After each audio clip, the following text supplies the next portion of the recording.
हे वेगवेगळे प्रकल्प आपण करत असताना 2-3 गोष्टी अजून सांगायला हव्यात. आपल्याकडे रेल्वे आले माहितीये, कुठे रेल्वे? शिंगोलीच्या पुढे. परंतु रेल्वे तिथे आली कशी? रेल्वे बार्शीवरनं चालली होती लातूरला. बार्शीवरनं लातूर कसं जातो आपण? सरळ रस्ता आहे. धाराशिवला यावं लागतं का? येडशी मार्गे. बार्शीवरनं लातूरला रेल्वे चालली होती. बार्शीहून लातूरला जाताना मध्ये धाराशिव लागतं का? डॉक्टर पद्मसिंह पाटील साहेबांनी बार्शीवरनं लातूरला जाणारा जो ट्रॅक होता तो बार्शीवरनं असा खाली वळवला धाराशिवला आणि मग पुढे तो वळवून गेला लातूरला.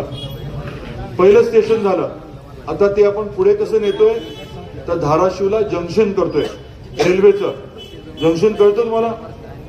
2 ट्रॅक जेव्हा एका ठिकाणी येतात जंक्शन होतं. कुर्डवाडीला जंक्शन आहे, दौंडला जंक्शन आहे, सोलापूरला जंक्शन आहे. आणि ज्या शहरामध्ये जंक्शन होतात, मला वाटतं भुसावळला पण आहे, ज्या ठिकाणी जंक्शन होतात तिथे अर्थव्यवस्थेला मोठी बळकटी मिळते.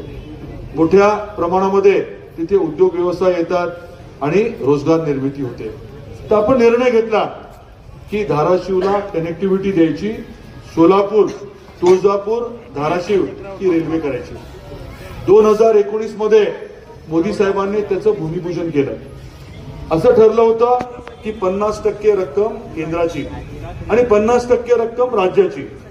केंद्राने थोडे पैसे दिले आणि काम सुरू व्हावं अशी अपेक्षा होती.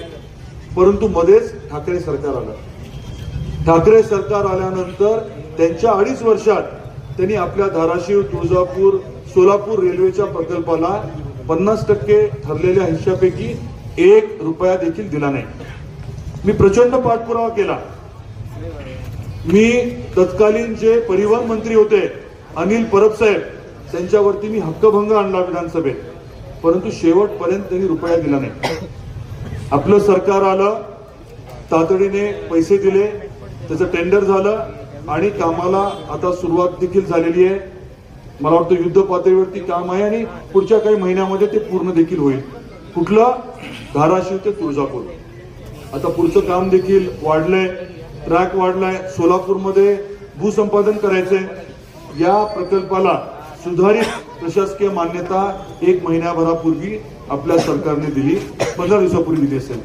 3,295 कोटी रुपये आपल्या रेल्वेसाठी मंजूर केले. काय म्हटलं मी? 3,295 कोटी रुपये.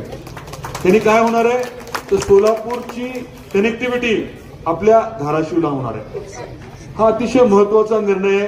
आता लगेच तुम्हाला जरी लक्षात नाही आला तरी पुढच्या काळामध्ये तुमच्या निश्चितपणे किती फायद्याचा आहे हे कळणार.